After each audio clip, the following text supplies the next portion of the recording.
We're moving over to our second last panel. Can I please ask Uwais Asmal to jump on? Yeah, there we go. There's Uwais, as well as his panel, Daniel and Felix. We're going to talk about drumming up new business in the new year. I think the way business development and marketing and sales has been done throughout the years compared to how it's been done in the last 18 months is quite different. So looking at next year, we want to find out from these two experts, like how do you actually acquire new clients in this environment? Uwais, over to you. Thanks so much, Lo. Hi, everyone. My name is Uwais Asmal, and I'm the Executive Head of Advisory Services at Outsource CFO.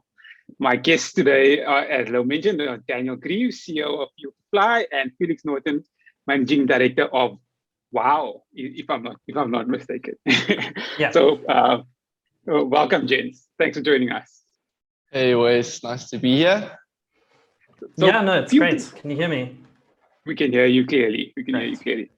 So Fly gives you the best calculated B2B cold outreach delivered directly to your inbox, and Wow offers expert WordPress services to help you build an online presence. So both of my guests have great experience in sales and business development.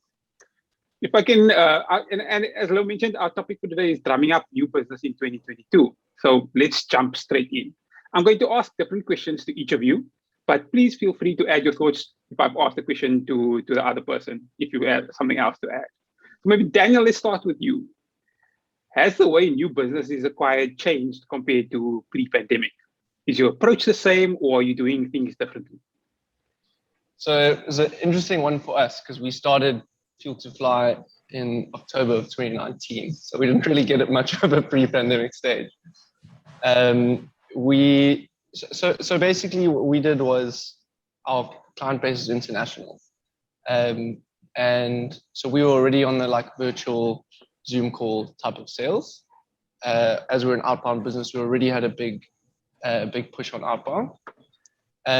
What we saw happen was initially when the pandemic hit, there was a bit of a knee-jerk reaction, and our clients mostly in the B2B space. And there was a bit of a panic and pulling back on budgets. So a few things got pushed out.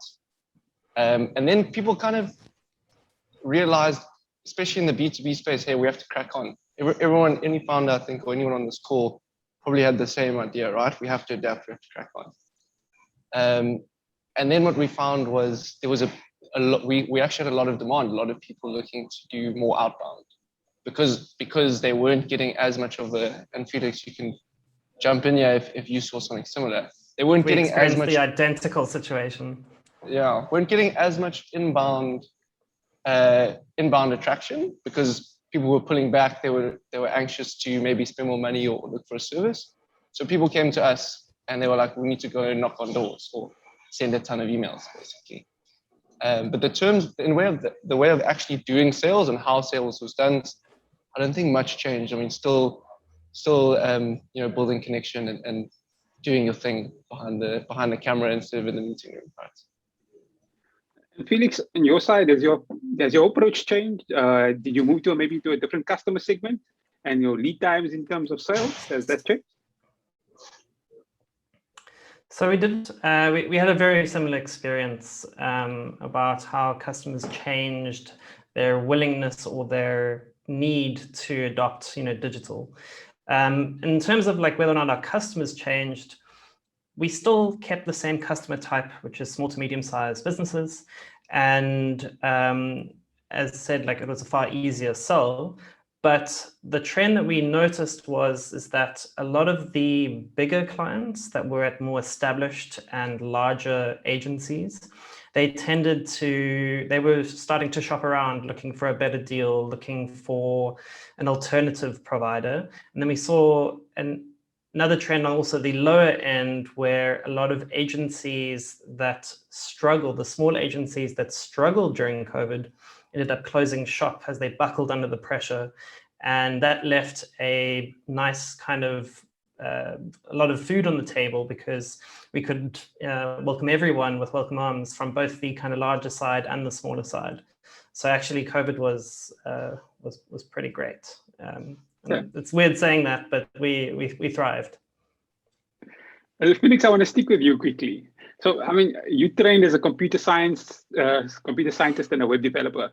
And as a bit of a generalization, that doesn't scream great at sales. Were you good at sales when you started? And how did you improve your sales skills, especially for those businesses or starting new businesses and they maybe don't have a natural sales ability? Sure. So, well, I love development and being in the digital world. I've always been a bit of a hustler at heart.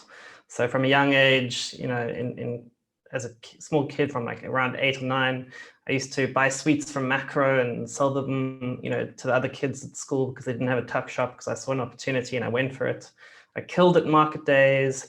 And then even at high school, one of the things I was so eager to kind of earn extra cash that I went around my entire neighborhood, knocked on doors, and offered my services as the local, fix it, Felix, I'll come fix your computer for you. So while I've always had, and I think, a bit of an affinity for that, there are some key things that I've learned, especially while trying to run our business and our agency, because we're reliant on new customers and acquisitions to feed this growing agency. So one thing that I would kind of advise anybody starting out is to be genuine and really understand and believe in what you're selling. If you don't if you don't do that, people will instinctively pick up on it and you'll lose that sale. Nothing drops sale faster than an agent who doesn't know what they're talking about or isn't confident in what they're selling.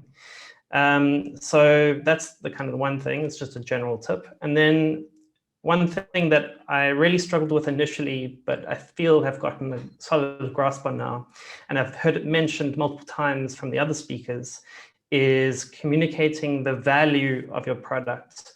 And what I mean by that is, don't sell a thing, don't sell the what, sell the what it does. So for us, we build websites, but that's not what we try to communicate. What we're selling is we're going to be building a website or a tool or an asset that's going to generate you revenue. It's going to drive business. So sure, we're building a website, but that's not what it's doing for you. It's building your business. And that's how you got to communicate the value of your product or service. And so that's, those are the kind of 2 key tips that I would give to anybody starting out. And then just read some good books. There's so many great books out there. Those are some great tips. So Dan, I mean, you spent quite a bit of your career in sales in very different industries: equities, real estate, accounting, finance, and now with your own business. So you've got some natural sales ability. For those of us who are maybe not as naturally gifted, even those who are, what are those sales mistakes that you see most often, and what practices can help someone raise the bar in terms of their selling skills? Yeah, I think it's a great question.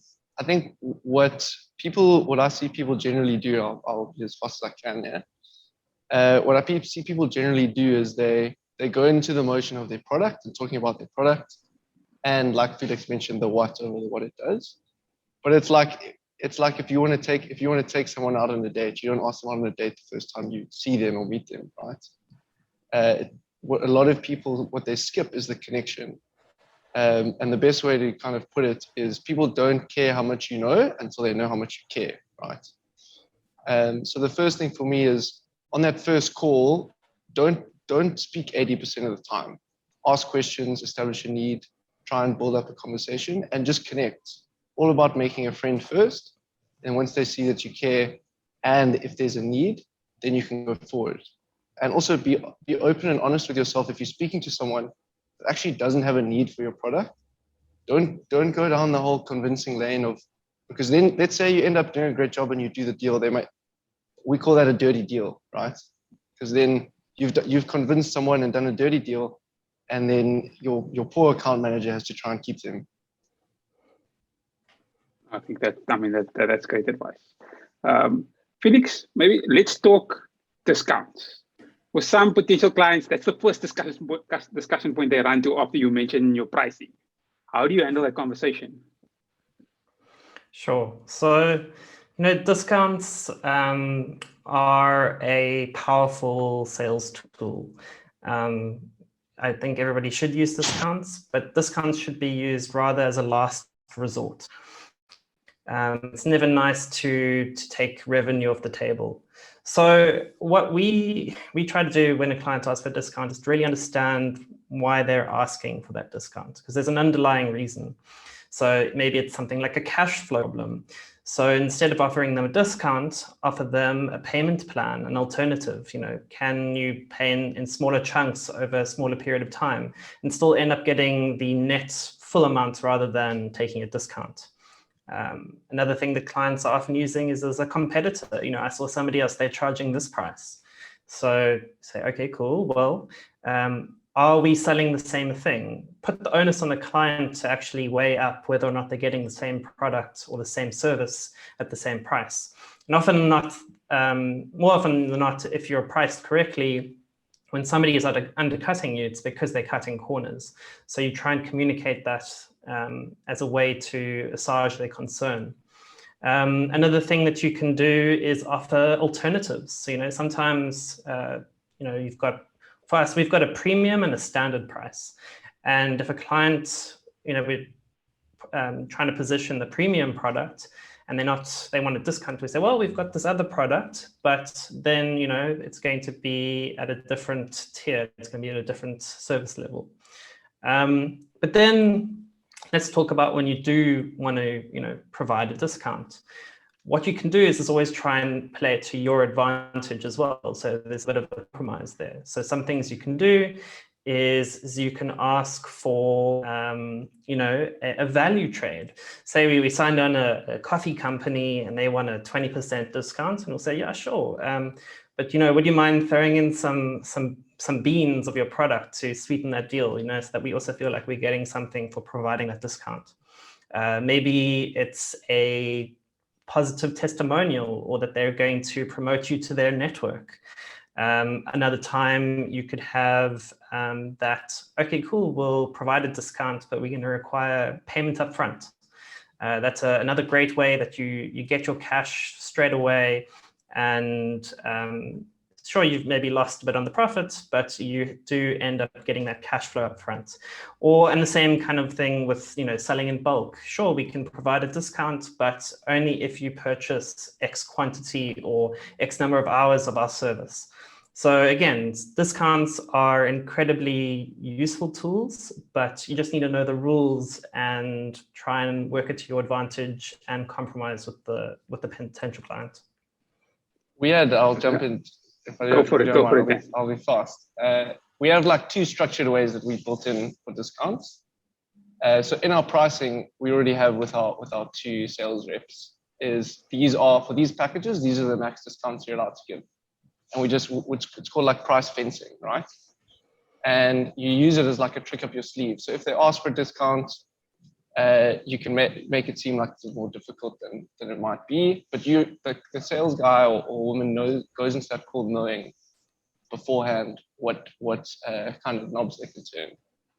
And then the other one that we've more recently applied is we've said, if you refer us to another client, or if you refer us to a client, we'll give you a discount on your monthly retainer. So like if you refer us to a client and we sign them, we'll start giving it. We'll give you 10% off as long as that person's a client.